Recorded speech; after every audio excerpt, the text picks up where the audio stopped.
2016, 80% of evangelical voters cast a ballot for Donald Trump. And despite the more lurid events of his first term, President Trump still enjoys a 72% approval rating amongst evangelicals. I dominated with the evangelicals. A lot of people were surprised. But that support is sagging, if only slightly.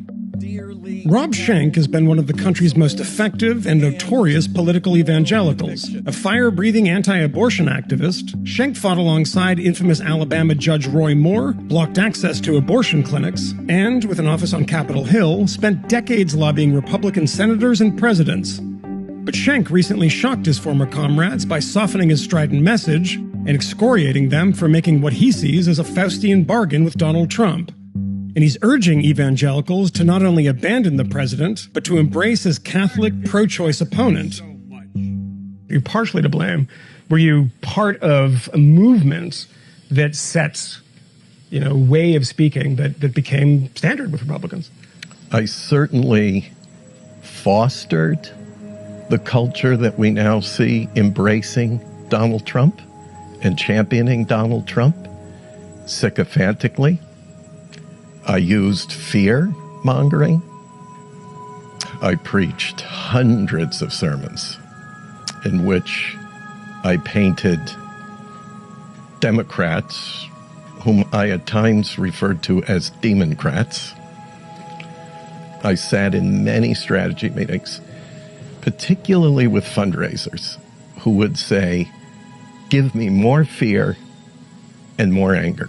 We should have never done it. It should have never happened. That is the politicization of American evangelicalism. We should have never gotten in bed with the Republican Party." The history of politicizing religion is from bad to absolutely disastrous. And we are living through it now. In fact, I do wonder sometimes if American evangelicalism will survive this. I mean, this is something you dedicated your life to, and you are questioning right now whether that thing survives. And, sorry to be so blunt about it, but what was it all for? We've got a few federal judges. We've got public rhetoric that goes something like, now you can say Merry Christmas again, and no one will scowl at you. Now, some will say to me, no, but you don't understand, with the policies that are in place, eventually we will have fewer abortions while we have children dying in cages on the southern border. How many 14-year-olds and 9-year-olds will you trade for some newborns?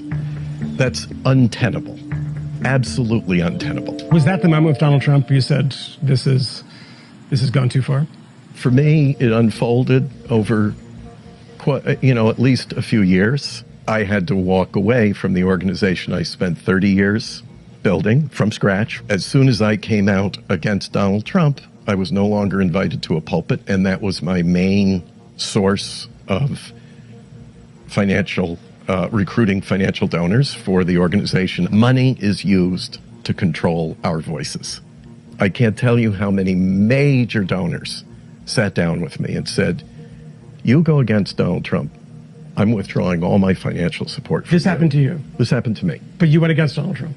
I did. I think my colleagues would like to say some of the things that I'm saying now about Donald Trump, but they can't risk $100 million a year budget. But they risk something else. They certainly risk their integrity, their inner peace, and very often their families. Very often. And that's tragic. So there's a lot placed at the altar of Donald Trump. We just heard the Republican National Convention said we don't have policies anymore. We have no platform. It's whatever Donald Trump feels like doing today, this afternoon, tonight, tomorrow, Friday. It's all him.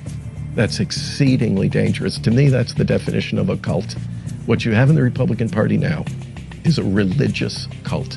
If you look at the Democratic Party, its policies are far more consistent with what I call Sermon on the Mount and Matthew 25 priorities. Because you're I mean, to be clear about this, you're very much in the minority. We're always going to be in the minority, but minorities can do very important things in a democracy. It just takes a small number of evangelicals to make a very big change in this election. We need to vote what is right and good regardless of party label. We need to do the most amount of good for the most amount of people in the most amount of ways for the most amount of time. That's why, for the first time in 44 years, I will vote for a Democrat for president.